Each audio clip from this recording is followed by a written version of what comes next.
Well, hello. How is everybody doing? Good morning, good afternoon, good evening, whenever you happen to be listening to this.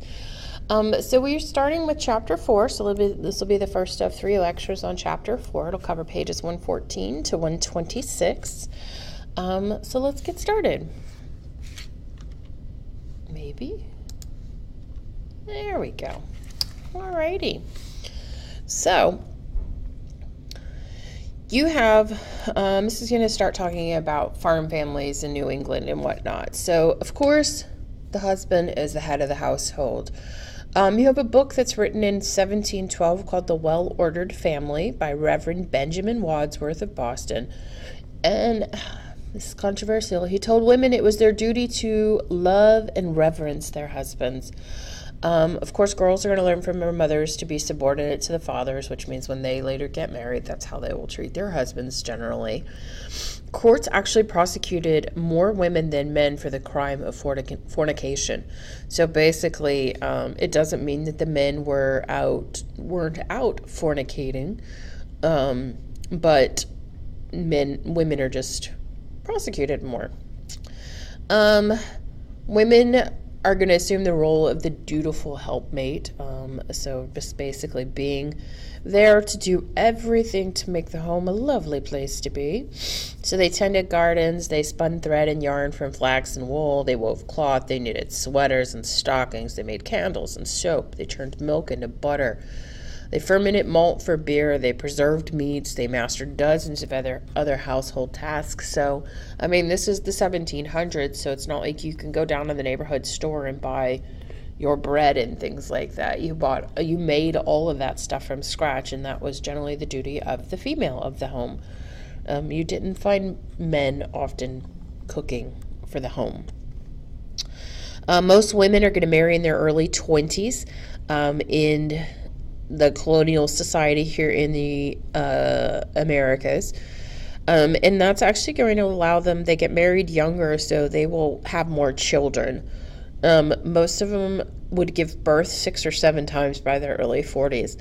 That doesn't really mean that they had 6 or 7 children, unfortunately. There was often problems with children living for a very long time. You also have a heavy fear of death during childbirth. And this is going to encourage baptizing new babies, especially in the Puritan families, because Puritan women are going to cling to the church, even though there's more women attending than men. But that's kind of where they're going to find their comfort and whatnot. They're going to want to baptize their babies just as soon as they're born. As far as the church goes, is there's no equality for women within the church. Most women are going to accept this as kind of a social norm. They're not going to really fight against it. And the few who do are going to be basically kicked out. Remember, Anne Hutchinson. All right. So this right here, this is a scene depicting a New England woman. This is Prudence Punderson. It says the first, second, and last scenes of mortality. So you can see she's there in the center, and that she's sewing. All right, that's needlecraft. You have the servant over there on the side with the baby. So basically, this is going to depict the 3 stages of her life. So her as a baby being taken care of by a black female slave. Her in the middle kind of living her life and sewing and whatnot. And then when you're looking at the screen, the left-hand side, that's her coffin. And you see it says PP, Prudence Punderson. She was not the healthiest person, and she does die in childbirth when she gives birth to her first child. It's a sad little life. She died. She's 1758 to 1784. She was super young. Super, super young. Okay. So, immigrants are going to come over. They're going to want farms to provide for them and their grown children. So they're going to want land, and land is plentiful here in the colonies. Landless children could be placed as indentured servants until the age of 18 or 21. Landless men are going to hope to climb from laborer to tenant to freeholder. So your immigrants are going to come over, and a lot of times they will indenture themselves because they do not have land or anything like that. They will indenture their children until they reach a certain age. Excuse me, so that they can go get land. Excuse me, children who have wealthy parents. So they're going to be generally married off early on. And their parents are going to choose their spouses, the children's spouses. Often these people, children of well-to-do farmers in their early 20s consisted of, so basically it's a dowry, a gift given, consists of land, livestock, or farm equipment. And so the parents are going to pick the children's spouses because they've got a gift that they're giving, basically, and it's for long-term interest, so extending the land rights, that kind of stuff. The bride is going to give her husband legal ownership of her property, so even if she's not a pleasant person, she's maybe not the most beautiful woman, this is often how she got a husband, basically giving the rights of this land to the young man who's going to marry her. So her dower, she has the right to use 1/3 of the property if she does become a widow or something like that, but not to pass it on or anything. So if she dies, it's going to go to her children. If she dies or remarries. So even if she remarries, she loses any rights to those lands. So the father's duty is to provide an inheritance for his children. If he doesn't, that's going to cause him to lose status in the community. Some men are going to move their families to the frontier where land was cheap and abundant, and they're going to create communities of independent property owners throughout the frontier. And that will continue for a long time. All right, so population is going to rapidly increase in New England. Let's see, each generation from 100,000 people in Puritan colonies in 1700 to nearly 400,000 in 1750. So this is going to result in the division and the subdivision of family farms to 50 acres or less. So, I mean, you start out with a lot of land, and then you start having a lot of children, and you give land rights to children and dower rights and things like that, or, they give it off to husbands and whatnot. And so this is going to cause land to be broken up quite a bit. Parents can now only provide one child with an inheritance of land. So once you've been given this land and you are down to 50 acres, I mean, you can't keep dividing that. Nobody would have any place to live or farm.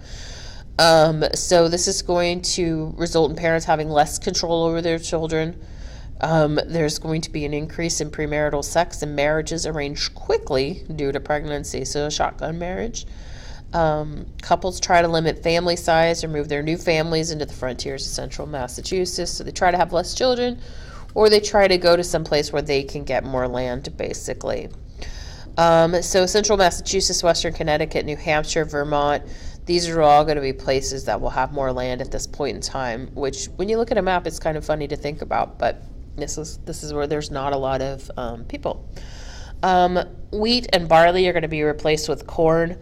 Because it's harder to eat wheat and barley without processing it further. Corn, on the other hand, can feed people, and it can provide nourishment for cattle and pigs. So it becomes more of a multifunctional crop than wheat or barley is, which aren't going to feed your cows or your pigs.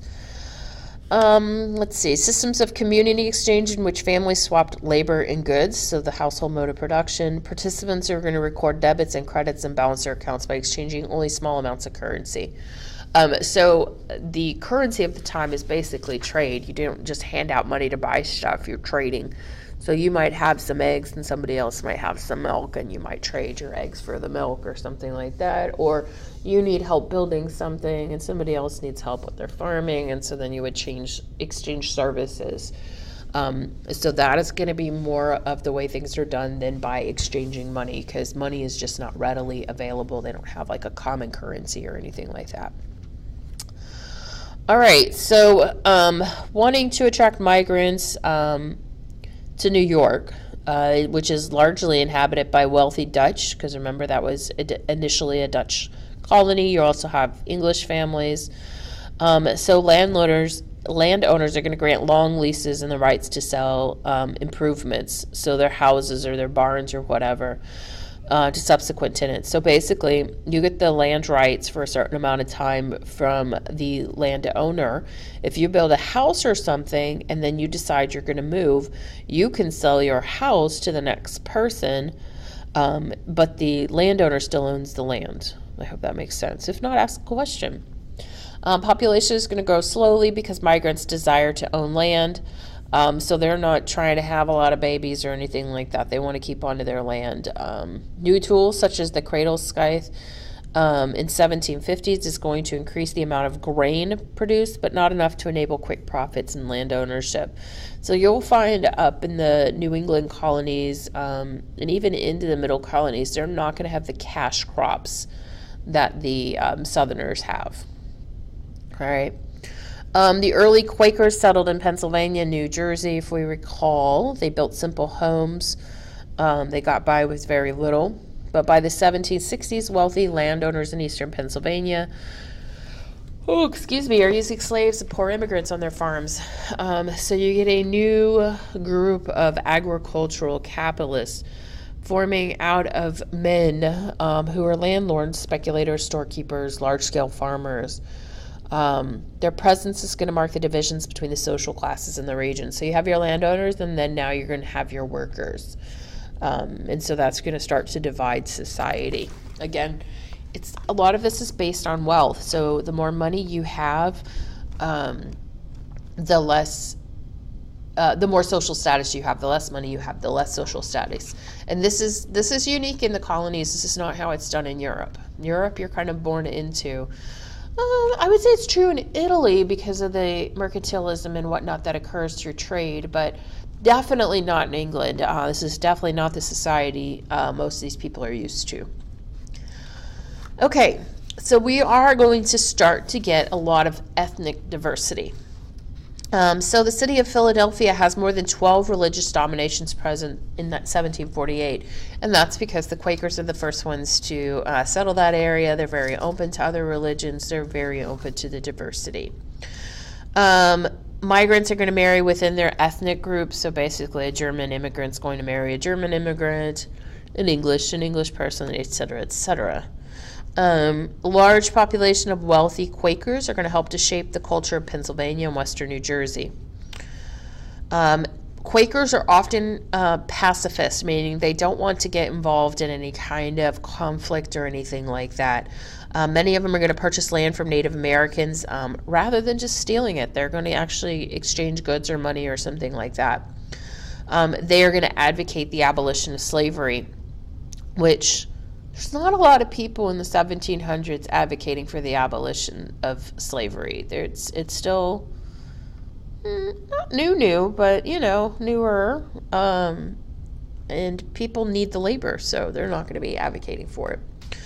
More than 100,000 German migrants are going to settle in the Pennsylvania and western New Jersey region in the 17th and 18th centuries. They're going to settle in Lutheran and Reformed communities because Martin Luther, that's the Lutheran religion, and that is coming out of Germany area. They are discouraged from marrying outside of their ethnicity, advocated marrying women who have the legal right to hold property. They advocated married women having the rights to own property, which is not going to be something that's heavily done. They do this in Germany too, though, but they want women to be able to hold property and write wills and that kind of stuff. And you'll find that starts happening more out west than it does in the east for a while. Your largest group of migrants is going to come from Ireland. It's going to be about 115,000. Some of them are Irish and Catholic, but most of them are Scots and Presbyterians. And they had faced religious and economic repression by the English because they're not Church of England. They're a different Protestant religion. Pennsylvania region, they go there because of the religious tolerance, and they are going to retain their cultural practices, as do many of the immigrants. So you can see the breakup of immigrants and kind of when they're coming. Germany is going to have its highest influx 1740 to 1759. Let's see. Actually, that's going to probably be your largest influx of immigrants just during that time period. So you can see where the ethnic groups, and you can see where they're grouped. They do tend to settle together. They're living together, they're working together, they're marrying each other, etc., etc. Okay, we are close to finishing up the middle colonies here, so let's talk a little bit about religious diversity. So Orthodox church officials of several religions are going to bring intolerance to the colonies. So a lot of the colonies actually do have religious tolerance. But you're going to have groups that are not interested in mixing, and these Orthodox churches are one of them. An Orthodox church is generally a little more strict. In America, religious groups are going to force acceptable behavior through communal self-discipline. And I would say today, I mean, we have laws and things, but we still kind of do that. We are kind of in charge of policing our own behavior. It's kind of our responsibility to make sure we behave the way we're supposed to. There's not somebody coming down on us all the time unless you do something really tragic. All right, Quaker marriage rules are going to maintain that couples have land and livestock. Wealthy Quakers are going to encourage marriage among their children, while the poor are going to remain single or married later in life. So basically, that's where their intolerance comes in. So you can't get married unless you have some land. Can you imagine if that happened today? Nobody would be married. If you weren't allowed to like rent or something like that, or not live with your parents or whatever the case may be, nobody would be married. So that's what's going to happen with the Quaker community, is a lot of them are going to remain single. And so because they're remaining single, obviously the population is going to decrease, because it is definitely going to be frowned upon to have children out of wedlock. By the 1750s, religious groups are going to seek increasing political power. The Lutherans and the Baptists. And the Baptists is a religion that's created here in the colonies. And they're going to have a lot of conflicts coming on between them. So you're going to have a lot of religious conflicts. It's not going to result in all-out war like it had a tendency to do in Europe, but it's definitely going to cause some issues and some infighting and whatnot. Oh, excuse me. So the earlier map kind of showed you the different settlements of ethnic groups. This is a different settlements of religious groups. So you can see not a lot of Roman Catholics, even when you go up to Maryland, which is right here. This is Maryland right here, MD. So you have some Roman Catholics, but here are your Presbyterians, and that is definitely more Presbyterian communities and Lutheran communities than there are Catholic communities. You actually have a little filtering into Pennsylvania, New Jersey too, but considering Maryland is the colony that was founded for Catholic religious freedom, I always find that to be interesting. And then you see your Baptist there's going to be a lot of them in the South and whatnot. Okay, so that's all I have for this first section, and we will continue on with the next section later on. So I hope you have a lovely, lovely day. Bye.